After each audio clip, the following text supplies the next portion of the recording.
Members of Congress, I have the high privilege and distinct honor of presenting to you His Excellency Narendra Modi, the Prime Minister of the Republic of India. Thank you.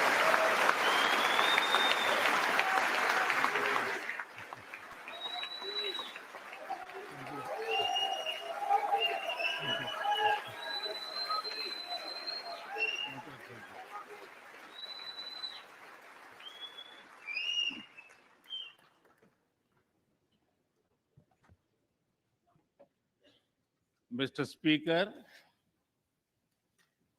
Madam Vice President, distinguished members of the US Congress, ladies and gentlemen, Namaskar.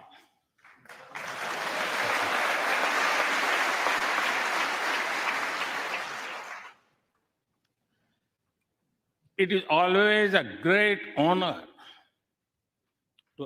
to address the United States Congress.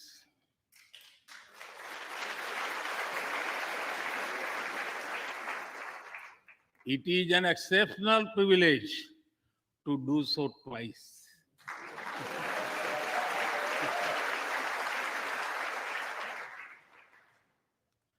For this honor,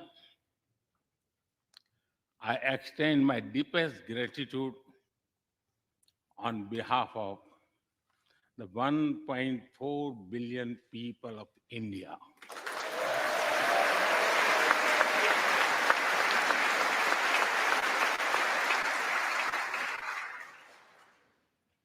I see that nearly half of you were here in 2016. I feel your warmth as old friends.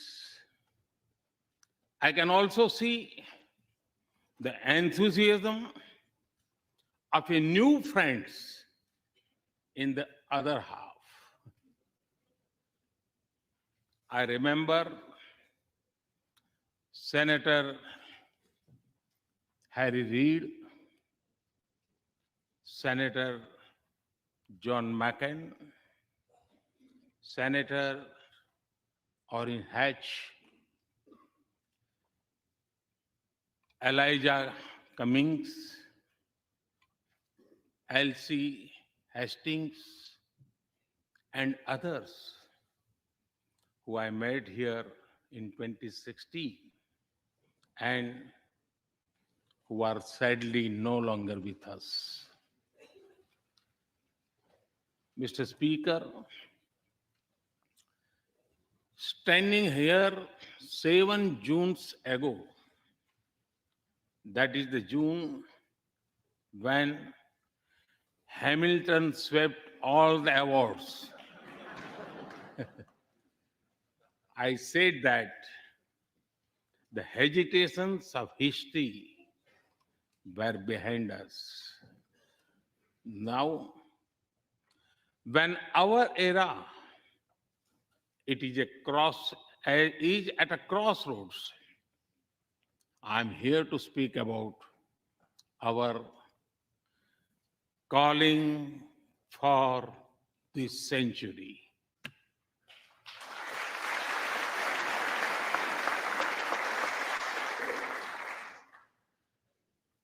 Through the long and widening road that we have traveled, we have made the test of friendship. A lot has changed since I came here 7 summers ago. But a lot has remained the same, like our commitment to deepen the friendship between India and the United States.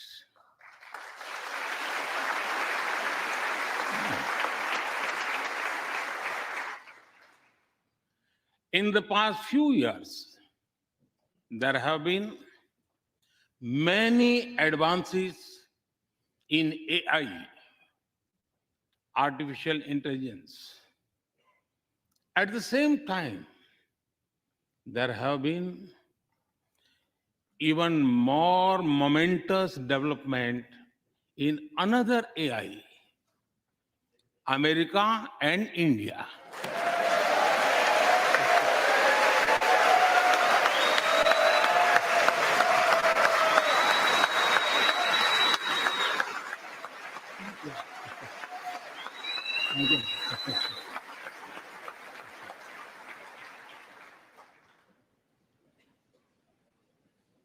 Mr. Speaker and distinguished members, the beauty of democracy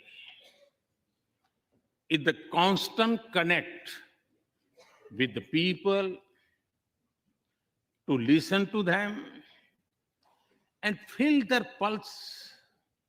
And I know this takes a lot of time, energy, effort, and travel. It is a Thursday afternoon, a fly out day for some of you. So I'm grateful for your time. I also know how busy you have been this last month. Being a citizen of a vibrant democracy, myself, I can admit one thing, Mr. Speaker, you have a tough job.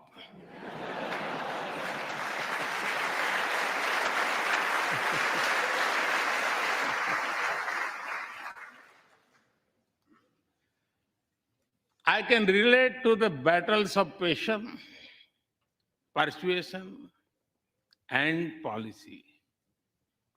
I can understand the debate of ideas and ideology. But I'm delighted to see you come together today to celebrate the bond between world's two great democracies, India and the United States. Thank you.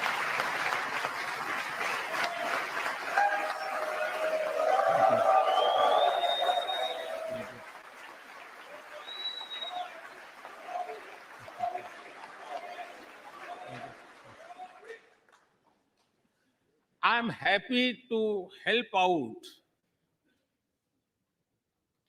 I'm happy to help out whenever you need a strong bipartisan consensus.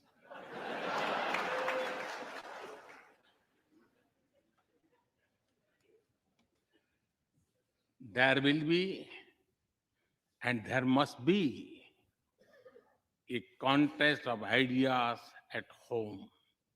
But we must also come together as one when we speak for our nation.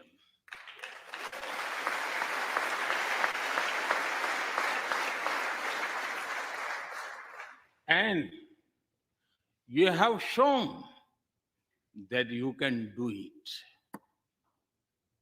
Congratulations.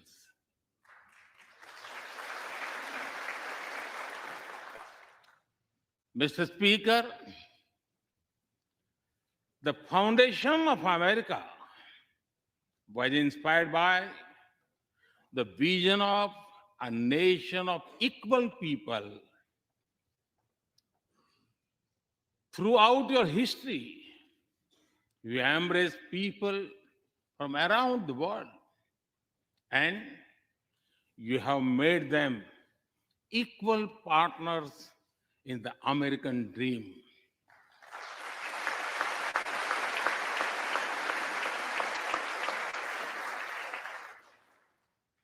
There are millions here who have roots in India. Some of them sit proudly in this chamber.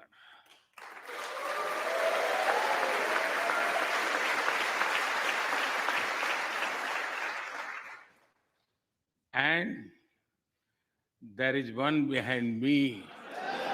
who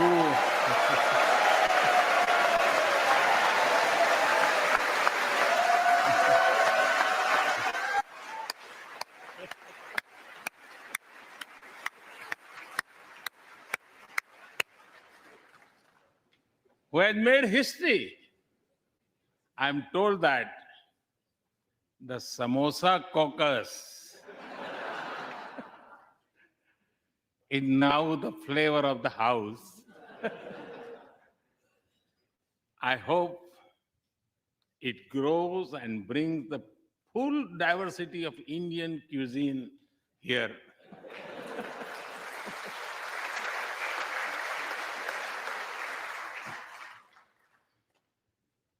Over 2 centuries, we have inspired each other through the lives of great Americans and Indians. We pay tribute to Mahatma Gandhi and Martin Luther King Jr.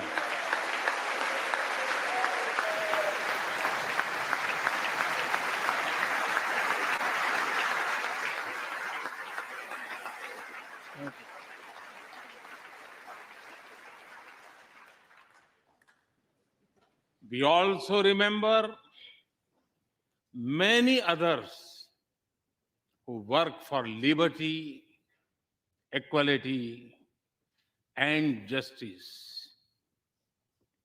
Today, I also wish to pay heartfelt tribute to one of them, Congressman John Lewis.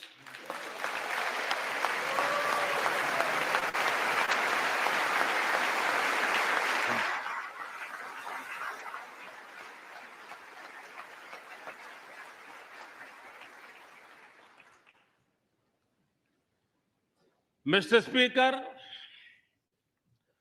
democracy is one of our sacred and shared values. It has evolved over a long time and taken various forms of systems. Throughout history, however, one thing has been clear. Democracy is the spirit that supports equality and dignity.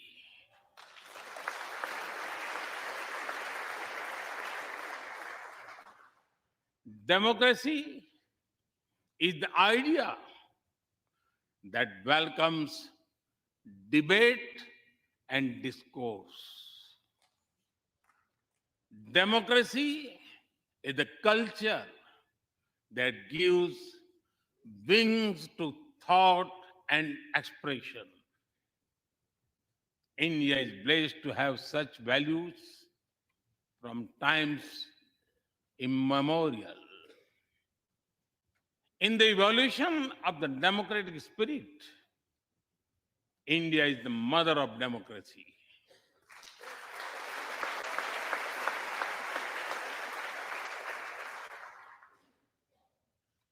Millennia ago, our oldest scripture said, Ekam Sat Vipra Bahudha Vadanti. It means the truth is one, but the wise express it in a different ways. Now, the US is the oldest and India the largest democracy.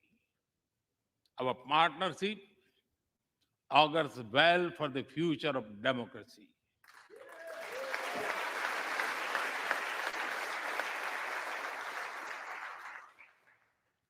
Together, we shall give a better future to the world and a better world to the future.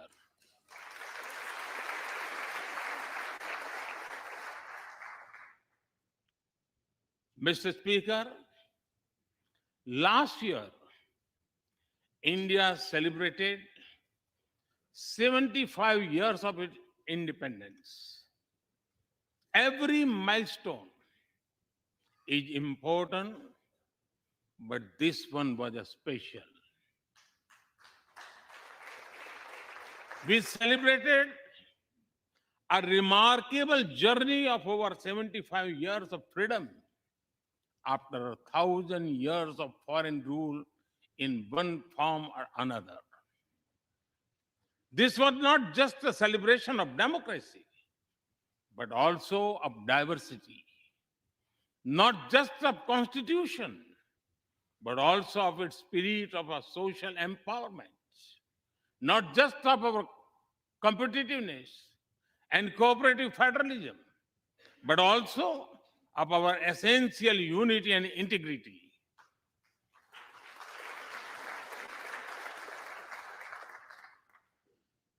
We have over 2,500 political parties.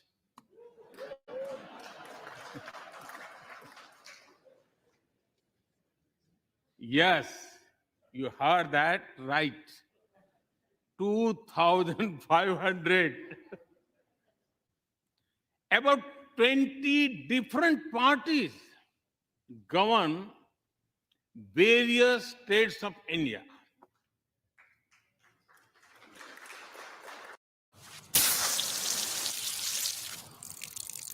A garden hose is like roadside assistance. Quality matters.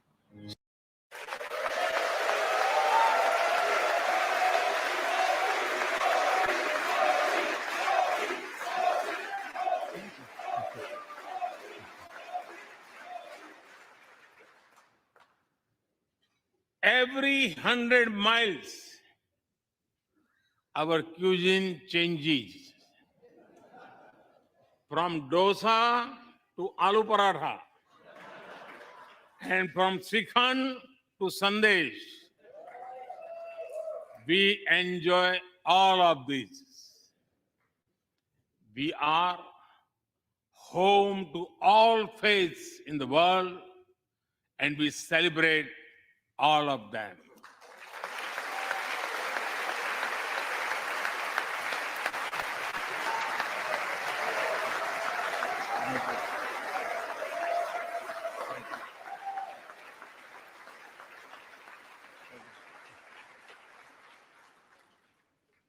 In India, diversity is a natural way of life.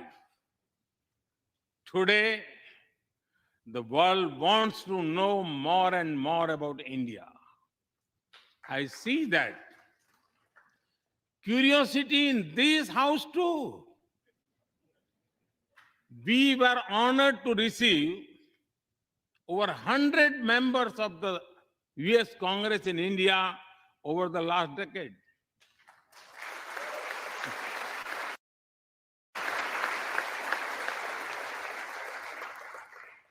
Everyone wants to understand India's development, democracy, and diversity. Everyone wants to know what India is doing right and how. Among close friends, I'm happy to share the same.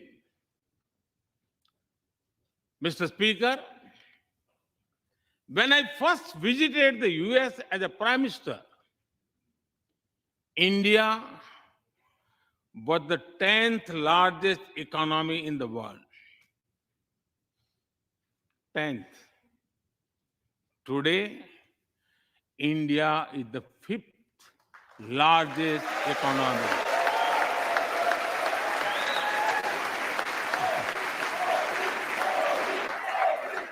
Thank you.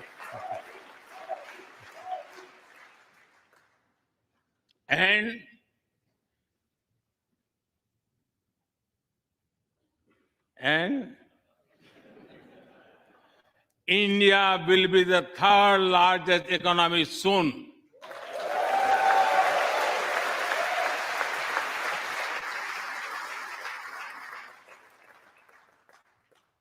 We are not only growing bigger, but we are also growing faster. When India grows, the whole world grows.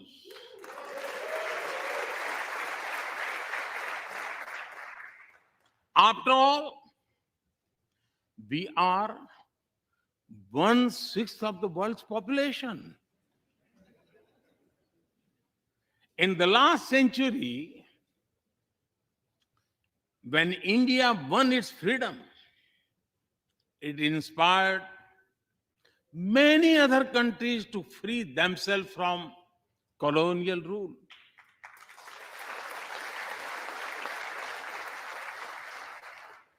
In this century, when India sets benchmark in growth, it will inspire many other countries to do the same.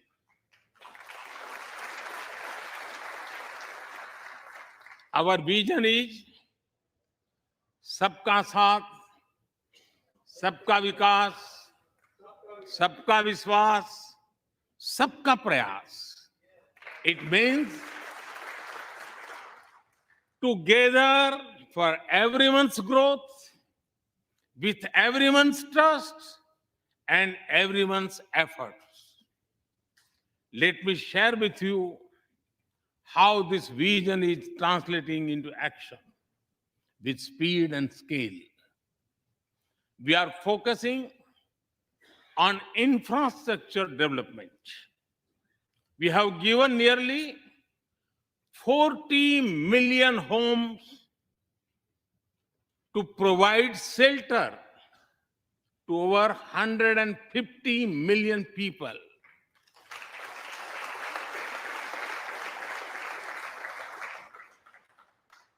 That is nearly 6 times the population of Australia.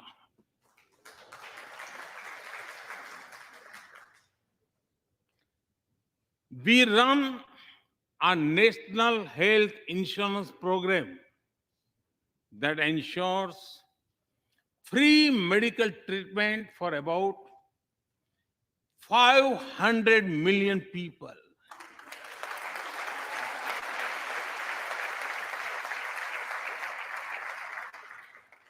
$500 million people, that is greater than the population of South America.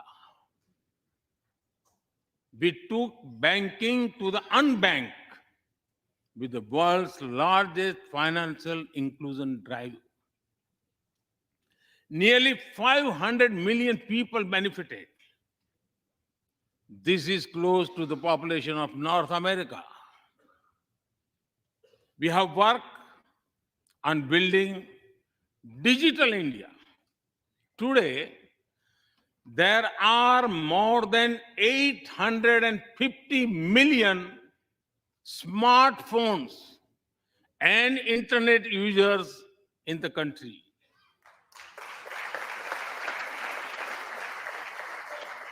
This is more than the population of Europe.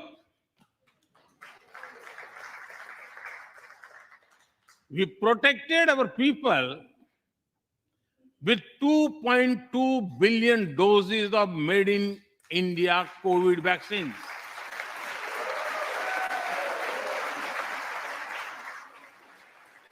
And that too free cost.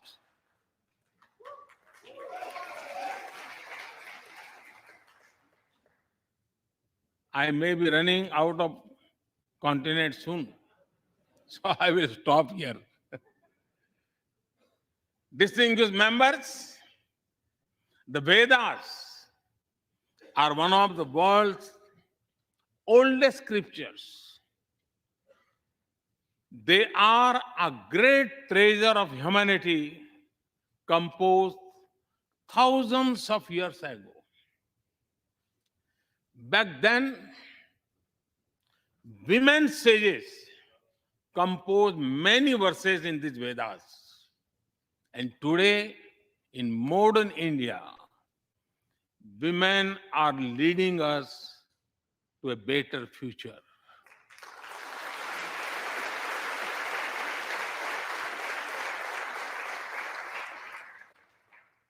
India's vision is not just of development which benefits women. It is of women-led development where women lead the journey of progress.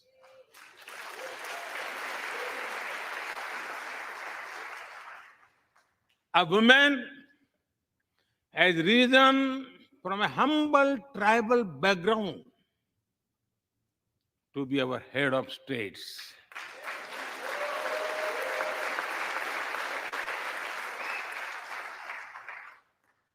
Nearly 1.5 million,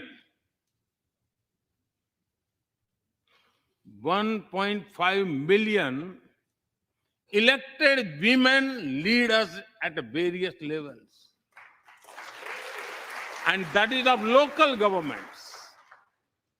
Today, women serve our country in the army, navy, and air force.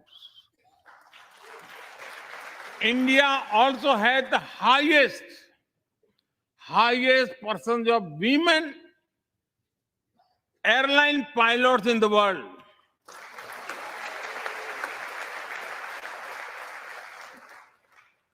And they have also put us on Mars by leading our Mars mission.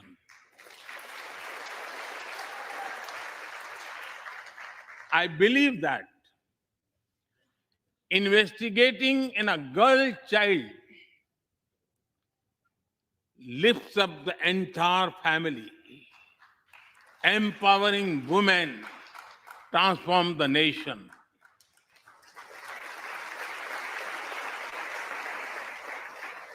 Mr. Speaker, India is an ancient nation with a youthful population. India is known for its traditions, but the younger generation is also making a hub of technology, be it creative reels on Insta or real-time payments, coding or quantum computing, machine learning or mobile apps, fintech or data science. The youth of India are a great example of how a society can embrace latest technology. In India, technology is not about innovation, but also about inclusion. Today, digital performance are empowering the rights and dignity of people while protecting privacy. In the last 9 years, over 1 billion people got a unique digital biometric identity connected with their bank accounts and mobile phones. This digital public infrastructure helps us reach citizens within seconds with financial assistance. 850 million people receive direct benefit financial transfers into their accounts. 3 times a year, over 100 million farmers receive assistance in their bank accounts at the click of a button. The value of such transfer has crossed $320 billion. And we have saved over $25 billion in the process. If you visit India, you will see everyone is using phones for payments, including street vendors. Last year, out of every 100 real-time digital payments in the world, 46 happened in India.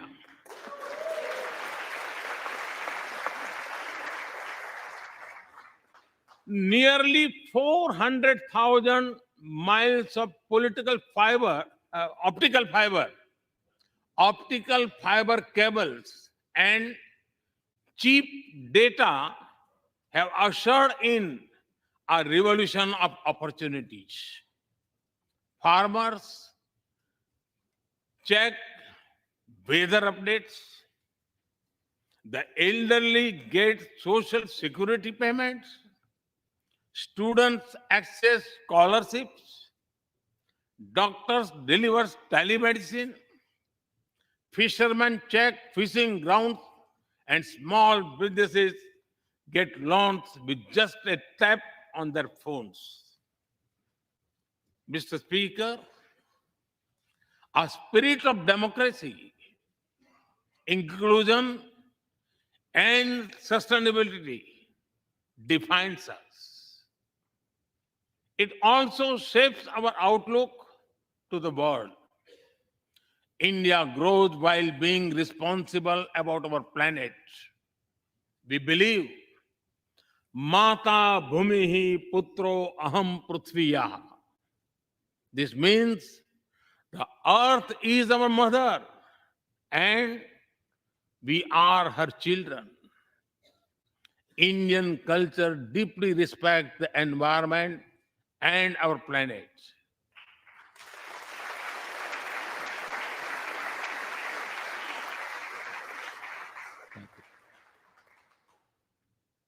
While becoming the fastest growing economy, we grew our solar capacity by 2,300%. Yes, you have heard right. 2,300%.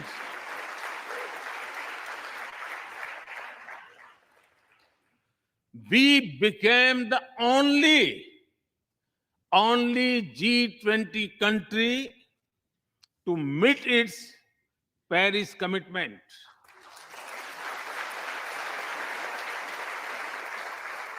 We made renewables account for over 40% of our energy sources, 9 years ahead of the target of 2030.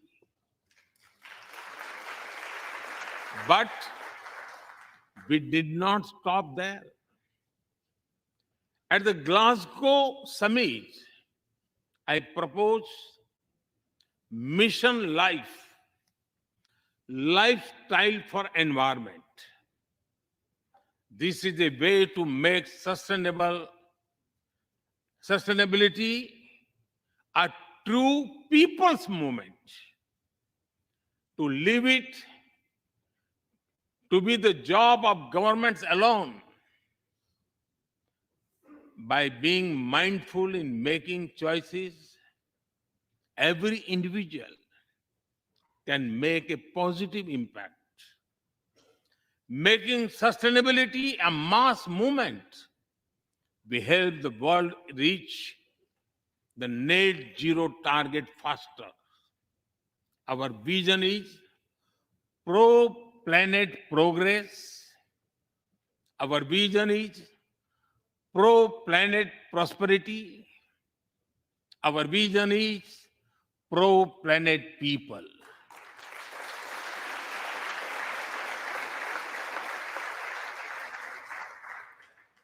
Mr. Speaker, we live by the motto of Vasudhaiv Kutumbakam, or the world is one family.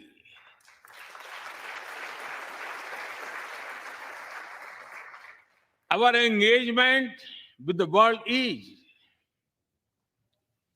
for everyone's benefit.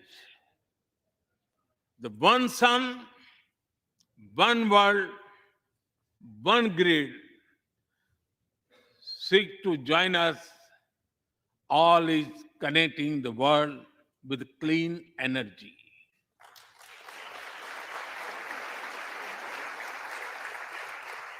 One Earth, One Health is a vision for global action to bring quality healthcare to everyone, including animals and plants.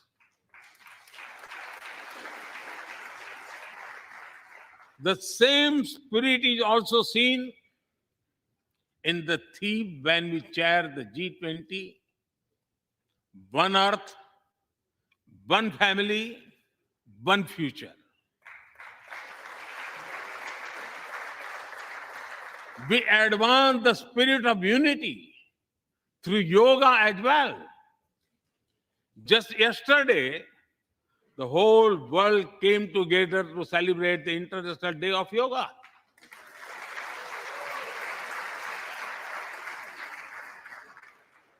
Just last week, all nations joined our proposal at the UN to build a memorial wall to honor the peacekeepers. And this year, the whole world is celebrating the International Year of Millets to promote sustainable agriculture and nutrition alike. During COVID, we delivered vaccines and medicines to over 150 countries. We reach out to others, being disasters as first responders, as we do for our own. We share our modest resources with those who need them the most. We build capabilities, not dependencies.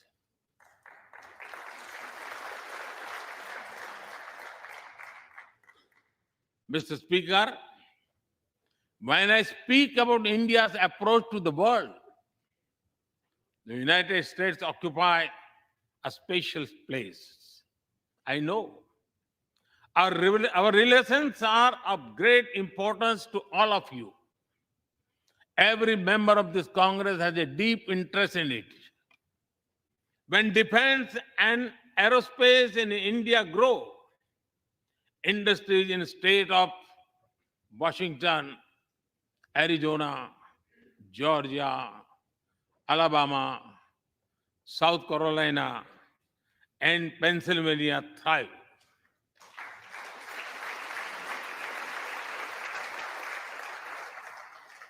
When American companies grow, their research and development centers in India thrive. When Indians fly more, a single order for aircraft creates more than 1 million jobs in 44 states in America.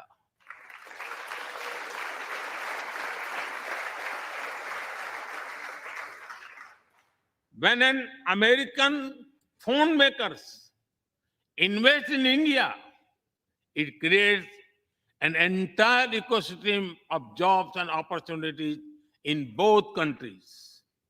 When India and US work together on semiconductors and critical minerals, it helps the world in making supply chains more diverse, resilient, and reliable.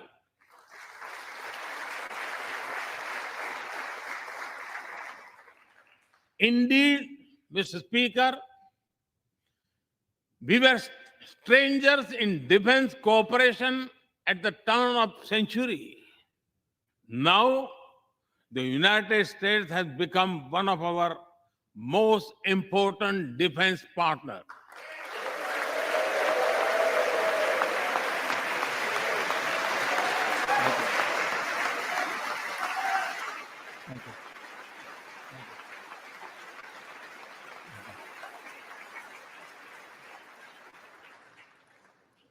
Today, India and the US are working together in space and in the seas, in science and in semiconductors, in startups and sustainability, in tech and in trade, in farming and finance, in art and artificial intelligence, in energy and education, in healthcare and humanitarian efforts. I can go on and go on, but to sum up it, why I would say the scope of our cooperation is endless. The potential of our synergies is limitless. And the chemistry in our relations is effortless.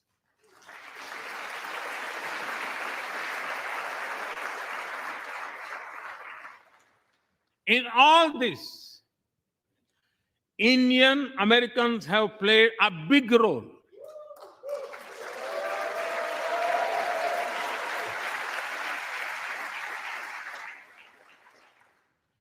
They are brilliant in every field, not just in spelling bee.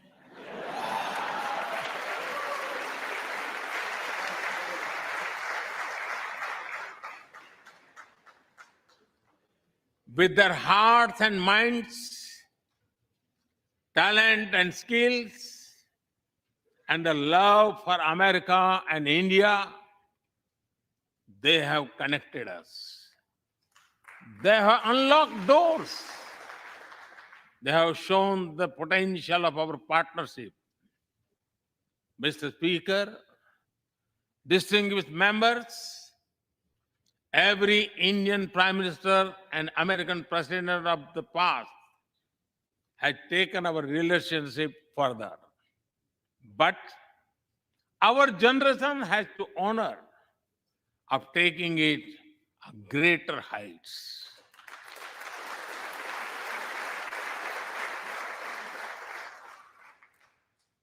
I agree with President Biden that this is a defining partnership of this country because it serves a larger purpose: democracy, demography, and destiny give us the purpose. One consequence of globalization has been to cover over concentration of supply chains. We will work together to diversify, decentralize, and democratize supply chains.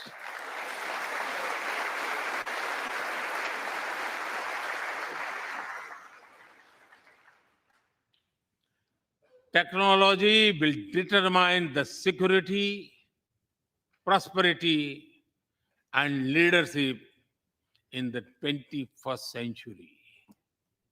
That is why our two countries established a new initiative for critical and emerging technologies.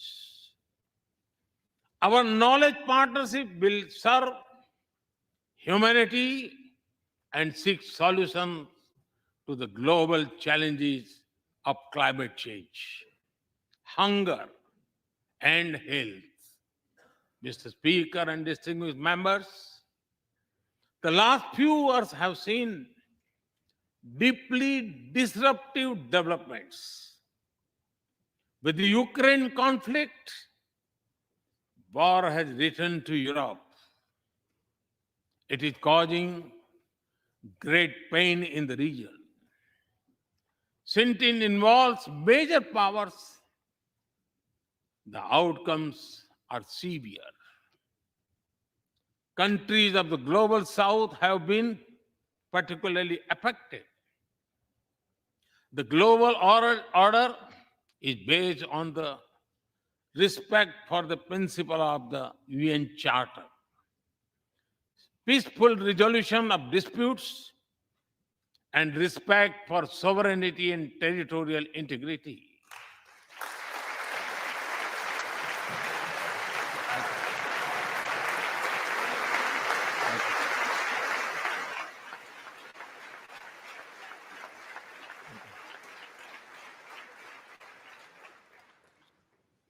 As I have said directly and publicly, this is not an era of war.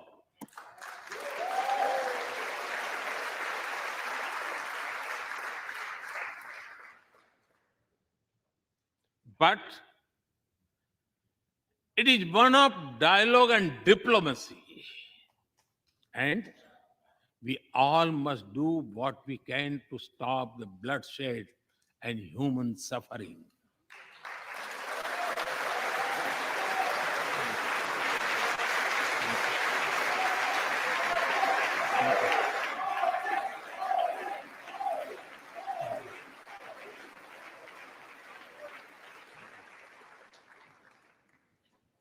Mr. Speaker, the dark clouds of coercion and confrontation are casting their shadow in the Indo-Pacific. The stability of the region has become one of the central concerns of our partnership. We share a vision of a free, open, and inclusive Indo-Pacific.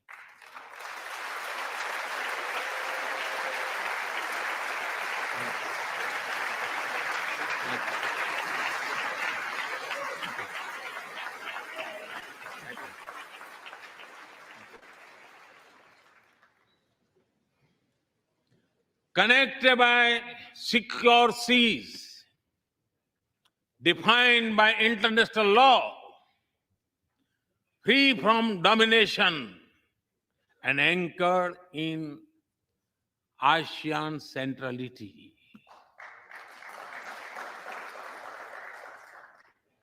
A region where all nations, small and large, are free and fearless in their choices, where progress is not suffocated by an impossible burdens of debt.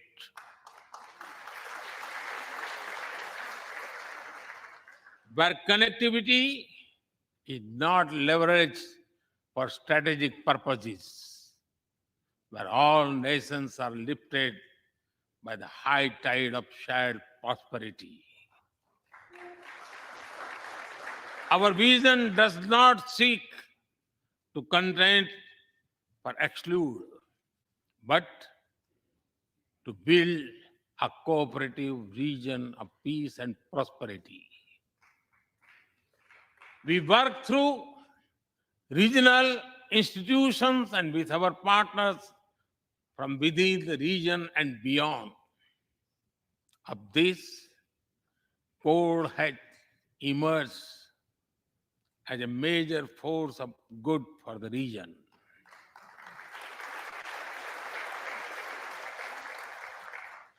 Mr. Speaker, more than 2 decades after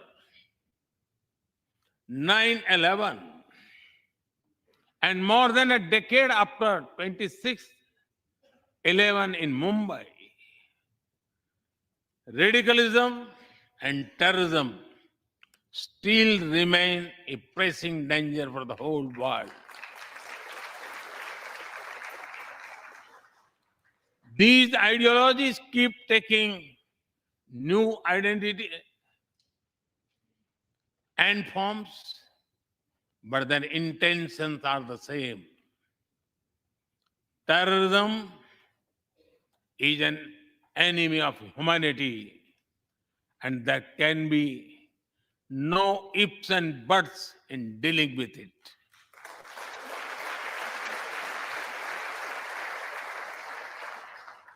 We must overcome all such forces sponsoring and exporting terror.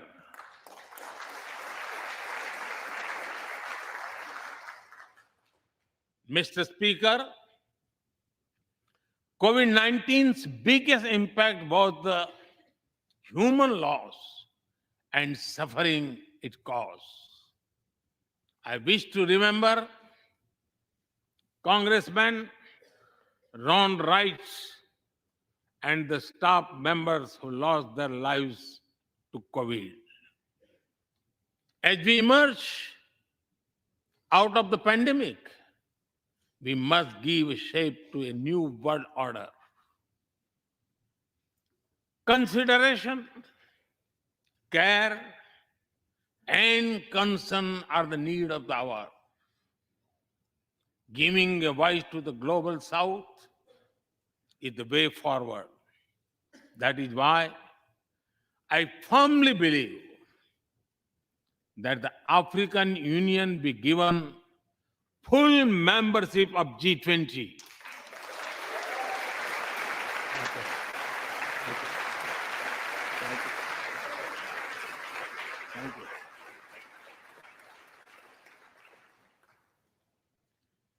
We must revive multilateralism and reform multilateral institutions.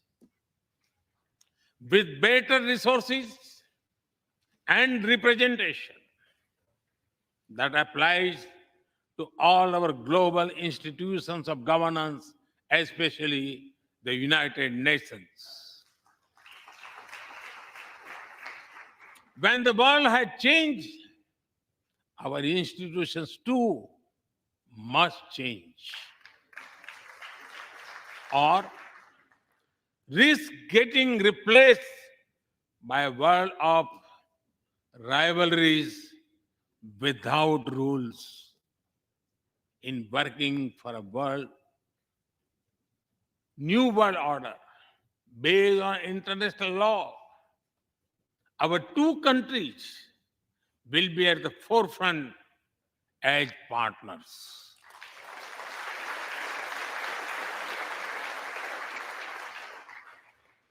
Mr. Speaker and distinguished members, today we stand at a new dawn in our relationship that will not only shape the destiny of our two nations, but also that of the world. As the young American poet Amanda Gorman has expressed, when day comes, we step out of the shade, aflame and unafraid. The new dawn blooms as we free it. For there is always light if only we are brave enough to see it.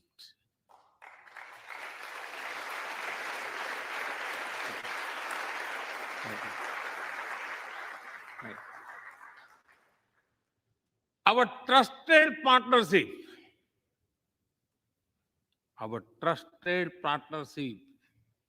is like the sun in this new dawn that will spread light all around.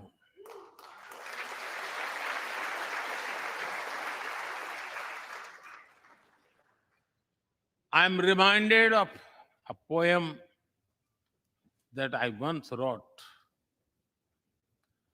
आसमान में सिर उठाकर घने बादलों को चीर कर रोशनी का संकल्प ले, अभी तो सूरज उगा है।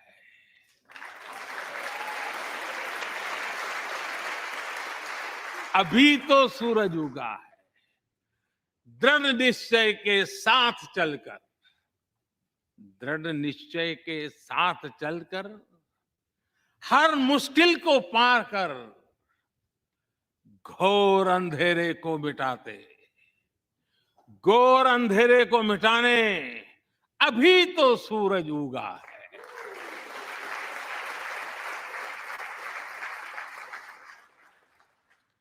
If I were to say it in English, it would be rising its head in the skies, piercing through the dense clouds with the promise of light.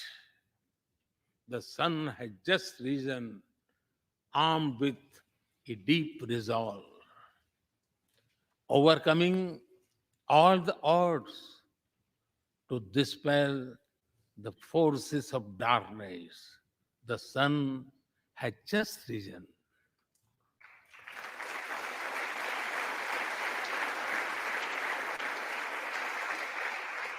Mr. Speaker and distinguished members, we come from different circumstances and history, but we are united by a common vision and by a common destiny. When our partnership progresses, economic resilience increases, innovation grows, science flourishes, knowledge advances, humanity benefits, our seas and skies are safer, democracy will shine brighter, and the world will be a better place. That is the mission of our partnership. That is our calling for this century. Mr. Speaker and distinguished members, even by the high standards of our partnership, this visit is one of the great positive transformation. Together, we shall demonstrate that democracy is better and democracy deliver.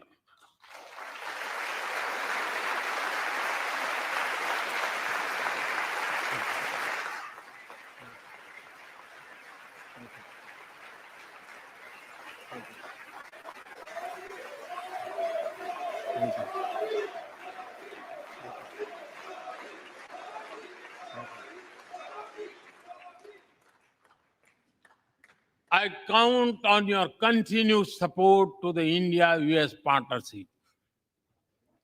When I was here in 2016, I said that our relationship is primed for a momentous future. That future is today.